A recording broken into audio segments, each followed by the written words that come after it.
Hey class, this is Mr. Roberts, and tonight we're going to be looking at questions 119 through I think 125, all in Chapter 8. Um, please use these videos judiciously, right? If you've got an idea, pause this and follow your idea. The point here is to really help someone who's super struggling and just trying to get a foothold. But once you think you've got something going on, go with what your thought is. I got to be totally honest. For you to sit here and just listen to me every night and copy this down, it's like totally a waste of your time. And I don't want to waste your time. And I hope you're not wasting my time, but just by just abusing this. But it's a thing, right? So I know for a fact that I don't get good at things unless I do them myself. So please, this is just a place for you to think about stuff.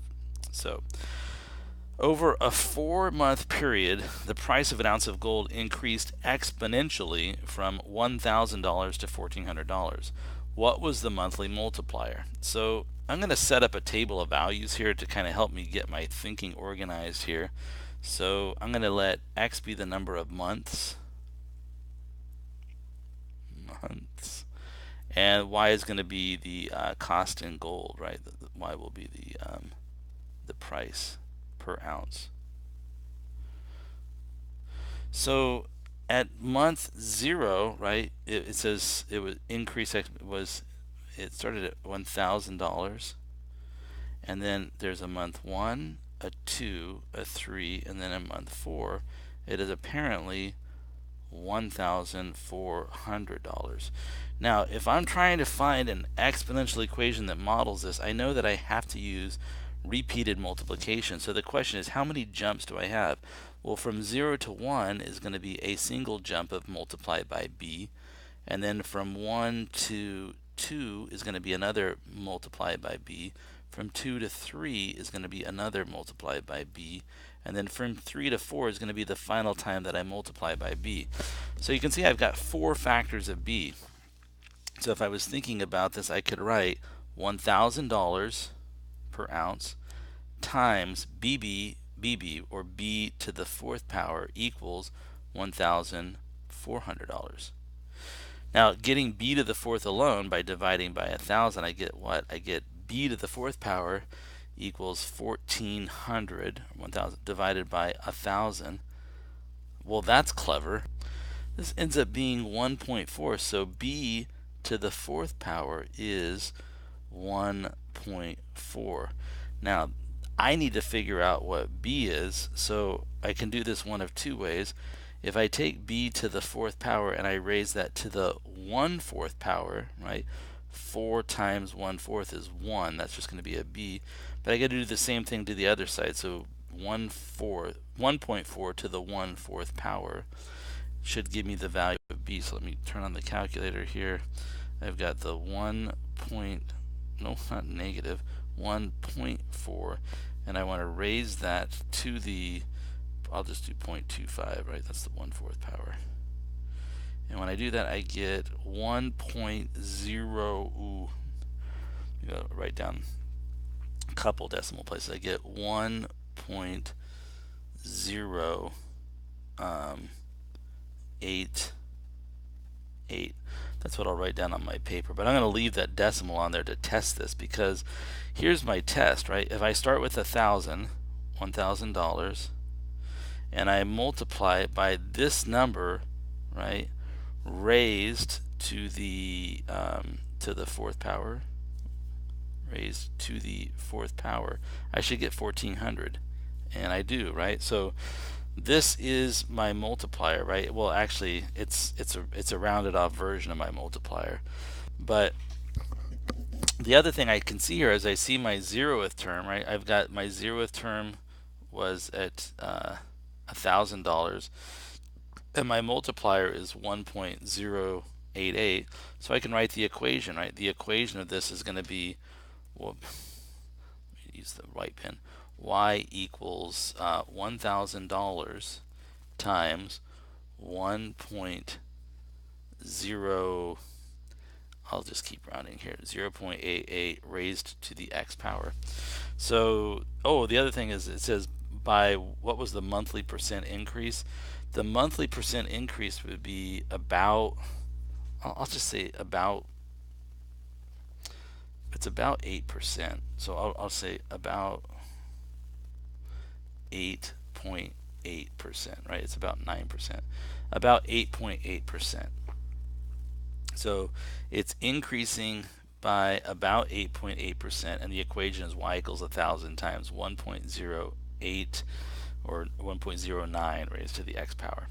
Okay, next, B is the mid-segment of triangle ACD, shown below. What is the perimeter of triangle ACD? So they want to know the perimeter of the entire thing. Well, if this really is a mid-segment, right? A mid-segment does this thing where it cuts the two sides of this triangle into congruent pieces. So these pieces would be congruent. Therefore, this would have to be 7. This piece would have to be congruent to this piece, so this would have to be 6. And the other thing is that the side that's parallel to the mid-segment, right, this side right here that's parallel to the mid-segment, this side has to be twice as long as the mid-segment. So if I take the 11 and double it, this would have to be 22. So the perimeter should be 14, right, that's this and this, plus 12, that's this and this, plus 22, right? That should equal the perimeter. 4, 5, 6, 7, 8, 1, 2, 3, 4. So I've got 48 units is my perimeter. Okay, so let's move on to question 121. An exponential function of the form f of x equals a times b to the x passes through 2 points, right? These are the 2 points it passes through. And it says below, it says, what is the equation of this function? And use the equation to sketch a graph of the function. Okay, so first of all, let's come up with the equation of this function. So I know 2 things, right? Well, I know 3 things. I have 2 different xy values for these 2 different points. There's an xy, and I've got an equation of the form y equals a times b to the x power. So for example, from this first point, when y is 2, I can say 2 equals a b to the second power. And from this other equation, when y is a half, I can say 1/2 is equal to a b raised to the 4th power. So what I can do now for each of these is solve each equation for a, and then use the equal values method to solve this system. So if I do that, this equation on the left hand side becomes 2 divided by b squared, that's a, and on the other side I've got 1/2 divided by b to the 4th power, and that is equal to a also. I'm not liking that I've got a fraction with a fraction here, and I know it would still work, but I can't look at that. I'm gonna get rid of that by multiplying both sides of this equation by 2 and writing 1 equals 2 times a times b to the 4th. And now I'm going to divide both sides by 2a to the 4th power. So it'll be 1, and then I'm dividing both sides by 2 and b to the 4th. So it's going to be 1 divided by 2b to the 4th power, and that is also equal to a. So at this point what I have is I have 2 expressions for a, right? There's 2 different ways to write a. This is one of them, and this is the other. And I'm just going to set these 2 values of a equal to each other, because it is certainly the case that a is equal to itself. So I'll take the one on the left here. 2 divided by b squared has to equal 1 divided by 2b to the 4th power. And I'm going to solve this by using fraction busters, and I'm going to multiply both sides of this by 2b to the 4th power. So let me put parentheses around the entire thing, and actually I'll just show it in color. I'm going to bring in a factor of 2 times b to the 4th. So this is going to get times another 2b to the 4th, and this is going to get times 2b to the fourth. So when I do that, on the right hand side, it's the simplest one for me to see. That ends up just being 1. That's just 1, right? That's 2b to the fourth over 2b to the fourth, so that's just the number 1.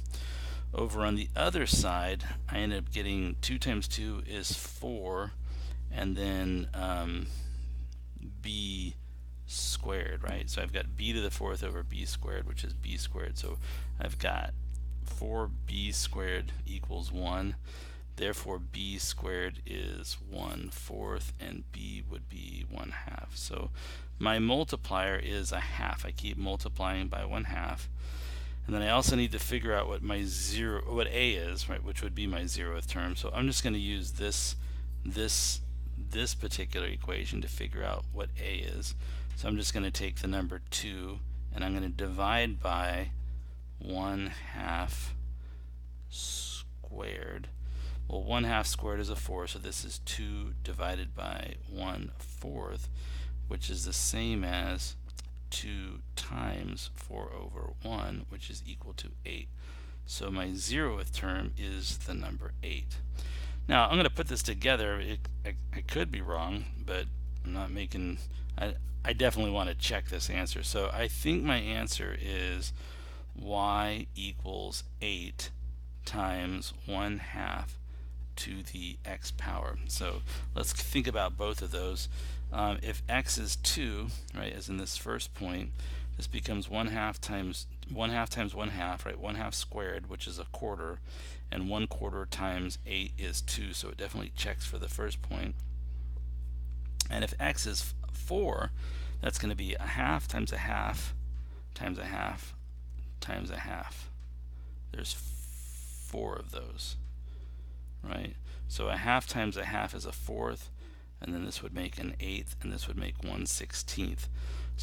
So for this case, it ends up being 8 times 1/16, and 8 over 16 is a half, so it checks also. So this is most definitely the equation, an equation in the form a times b to the x power that goes through the 0.22 and the 0.41/2. The next thing it says is use this equation to sketch a graph of this. So in a graph, I would say a quick sketch, we're at like 1, 2, 3, 4, and I'm going to go all the way up here to the number 8. So I'll say this is 4, I'll say this is 8, this would be 2, this would be 6, right? So I'm starting at this point, and then at 1 I'm down to 4, and then at 2, 1, 2, I'm down to 2, and then at 3 I'm down to 1/2. Oh, no, that's not right. At 3 I'm down to 1. This is the number 1, because I forgot there's half of 2 is 1, and then at 4 half of 1 is 1/2.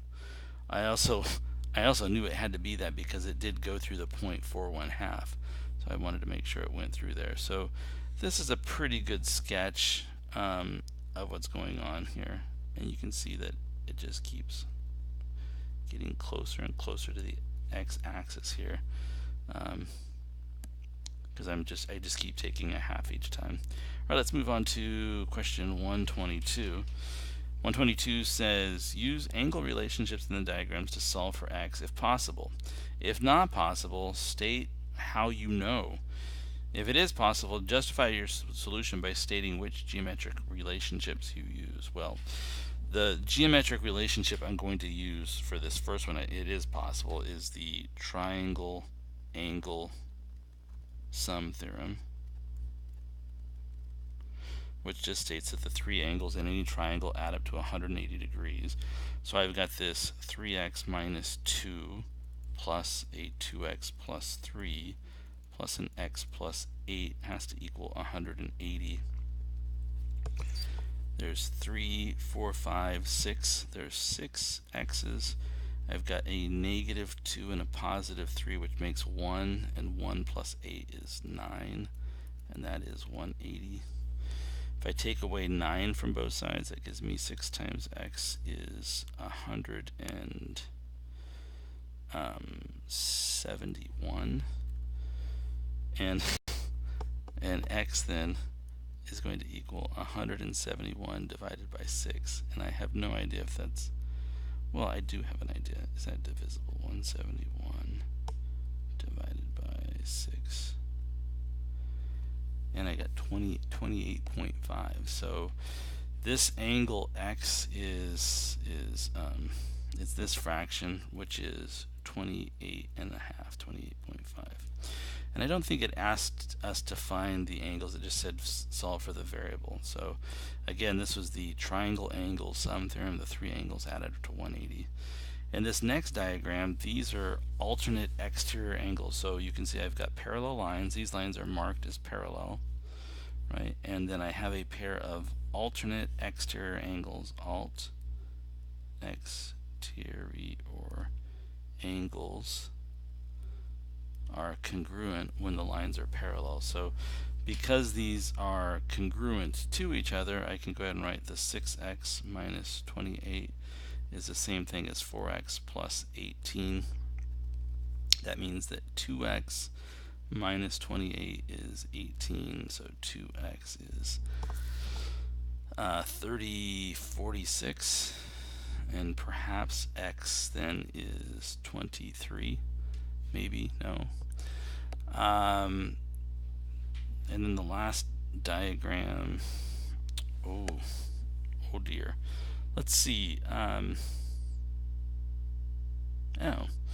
Well, since these lines are marked as parallel, right? Since this line is marked as parallel to this, this is a transversal, and this is a transversal, right? And then I've got this angle that jumps onto the transversal and then jumps off. So this angle right here is the same as x. Okay.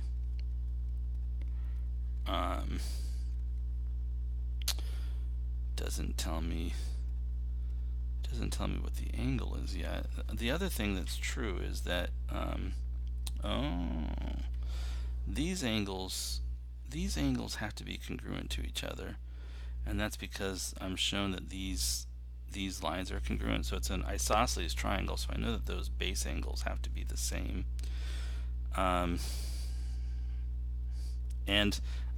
I have no idea if this is a good idea, but I'm going to introduce the variable y, and I can write a system of equations. This could be totally crazy, but I know that x plus 2y has to equal 180 because the three angles in a triangle add up. And then also, if I look at this fairly large arch that includes those three angles, I know that those three also add up to 180 because they're forming a straight line. So I could also say y plus x plus 56 is 180. So if I was going to solve this as a system, I think I'd take away 56 from both sides. So I've got the 180, and I'll just minus 56 from both sides. So that gives me 124. So I can write this equation. I'm going to transform this one a little bit to make it cleaner. I'm going to write it as x first, and then plus y, and then that's going to equal, what did I say, 124. Oh, not 125, 124. And then I can rewrite this equation below here. So this is going to be x plus 2y equals 180. And I could solve the system probably by using like elimination. If I multiplied the top equation, for example, times -1. So if I did that, the variables would cancel. And let's do that. So this top equation is going to become -x minus y equals -124. The bottom equation is still x plus 2y equals 180. So when I combine these, my x's are gone. -y plus 2y is going to be a y, and then I've got 180 and a -124. So I'm going to just enter 180, and then I'm going to subtract this 124 that's sitting there, and I get 56. So y, I think, is 56 degrees. And if y is 56 degrees, then x should be 124 minus the 56. And I get the x then should be 68. And I got that by using the fact that because I knew what y was, I could take y from below this 56 and substitute it into the y from that top equation.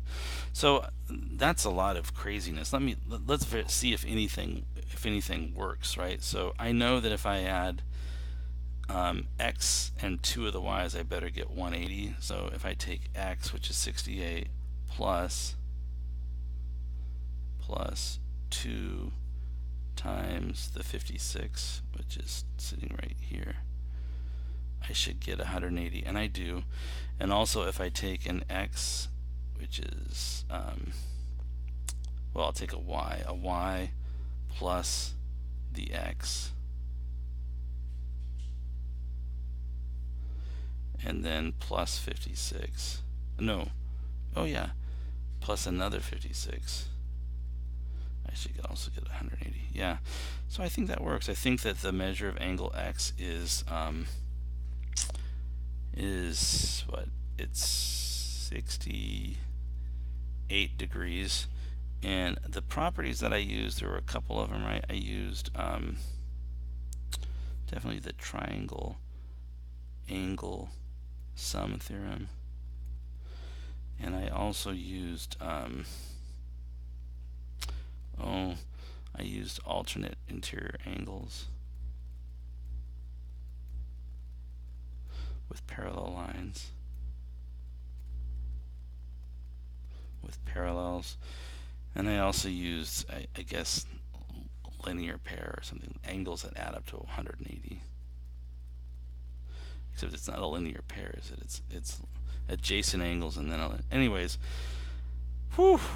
Okay, moving on. Thank you. 123. It says if f of x is 3 times 2 to the x, evaluate the expression in parts a through c below, then complete parts d and e. Okay, so this is my expression, and you know what? Just for simplicity, I'm going to enter this, and I'll just change these. You know what? Even better than that, I'm going to go to y equals. Let me clear this, and y is going to equal 3 times 2 raised to the x power. Great. So now I can just come in and I can look at the table. So I can see, for example, when x is -1, I can see that's 1.5, and I can say that this is 3/2, or 1.5. And when I put in 0, well, I can see that's the 0 term. That's clearly going to be 3. And when it's a 1, it's going to be equal to 1. When x is 1, it's going to be 3 times 2, which is equal to 6. Okay. Next, it says what value of x gives f of x equal to 12? Ooh. Okay, so let's look at that. So if I've got 12, and that equals 3 times 2 to the x power. Oh my goodness, this is fun.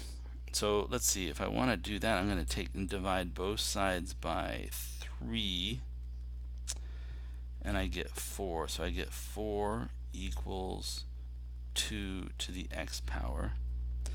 Oh, and you know what this is? This is an exponential equation, right? There's a variable living in the exponent. So I can rewrite this so that the bases are the same. 4 is the same thing as 2 raised to the 2nd power, right? So this is exactly identical to this. So I'm replacing 4 with 2 squared, and I'm going to write that equals 2 to the x power. Now that my bases are both exactly 2, I know that my exponents have to be the same, so x has to be 2. So if I was to put 2 into this equation, right, when x equals 2, f of x is 12, or I could say it this way, f of 2 is 12. And I should subtract that, right? So, well, yeah, of course I can see that now. 2 times 2, 2 squared is 4, 4 times 3 is 12, that works. And then where does the graph of this function cross the x-axis? Where does it cross the x-axis? Does it cross the x-axis? I don't think it crosses the x-axis, right? So here's the x-axis, and here's y.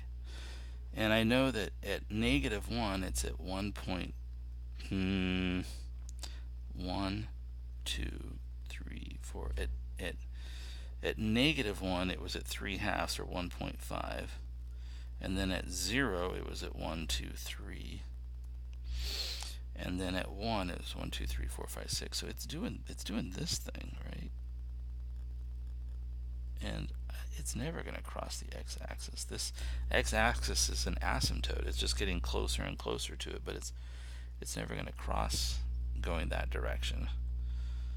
So when does the function cross the x-axis? I would say it does not cross the x-axis.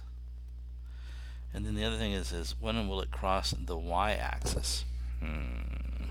The y-axis is easy, right? The y-axis is 0, 3. At 0, 3, it crosses the y-axis. Okay, let's move on to 124. Not the last problem, but we're getting close. It says for each sequence defined recursively, write the first 5 terms and then define it explicitly. Okay, so this says the first term is 12. Got it. So I'm just going to write the first term is 12. And then it says to get to another term, take the term you're at and take away 5. So 12 minus 5 is 7. 7 minus 5 is 2. 2 minus 5 is -3.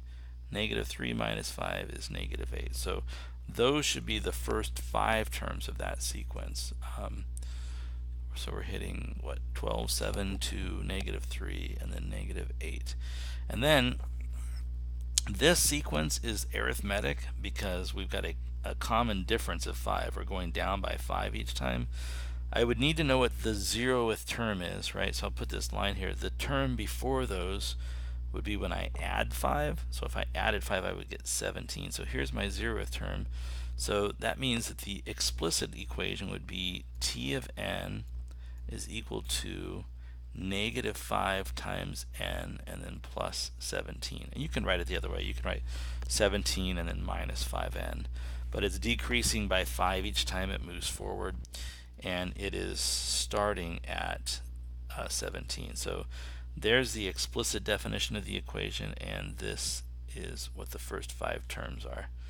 All right, let's move on to the other sequence we had. This one says that the first term is 32, and then this is using the subscripts, which is a similar notation, right? It's saying same thing. It says to get to the next term, to get to the term a sub n minus 1, or n, to get to the term a sub n plus 1, take the a sub n term and multiply it by 1/2, and the first term is 1/2, or is 32. The first term is 32. So my sequence looks like this: 32, and then 1/2 of that is 16, and 1/2 of that is 8, and 1/2 of that is 4, and 1/2 of that is 2, and etc. Right? 1/2 of that is 1, and then 1/2 of that is 1/2. So this is the first 1, 2, 3, 4, 5 terms.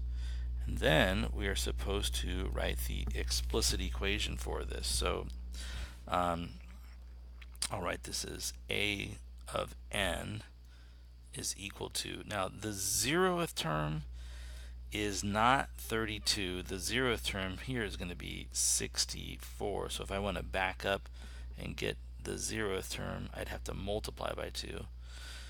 And then every single time I move forward, I'm just taking 1/2. So it's 64 times 1/2. How many times do you multiply by 1/2? It depends on which term you want. So you would multiply by n factors of 1/2. So it's like 32 times a half. No, it's 64 times a half gives you, that's 32. That's 1, and then 2, and then 3, and then 4, and then 5. So if you want the fifth term, you would put in 5 there, and then a half, a fourth, an eighth, a 16th, a 32nd. Yep. 64 over 32 is 2. Last question. Mr. Nguyen has decided to divide $775 among his 3 daughters. The oldest daughter gets twice as much as the youngest. Okay, so this reminds me of a problem from yesterday. So we're defining things in terms of the youngest daughter. So I'm going to say X is not the age of the youngest daughter. X is the amount in dollars that the youngest daughter gets. So if X is the amount that the youngest daughter gets, if the oldest gets twice as much as the youngest, well, then that means that the oldest is going to get twice X. And the middle daughter, so this is the amount the oldest daughter gets, and then the middle daughter gets $35 more than the youngest. Ooh, 35 more than the youngest. So it's the youngest was getting X, so it's going to be X plus 35, and this is the amount that the, what does it say? The middle daughter,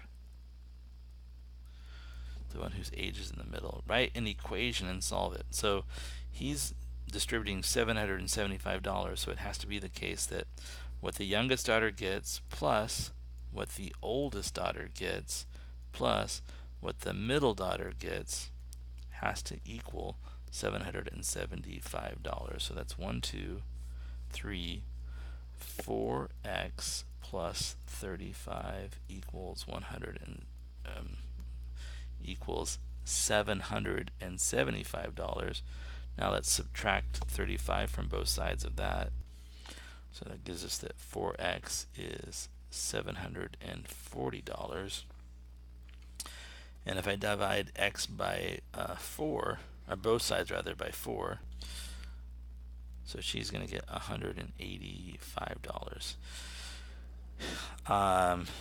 So this is the amount of money, that the youngest daughter gets. So I could say the youngest gets 185. The oldest is going to get twice that. Cortana, what's 185 times 2?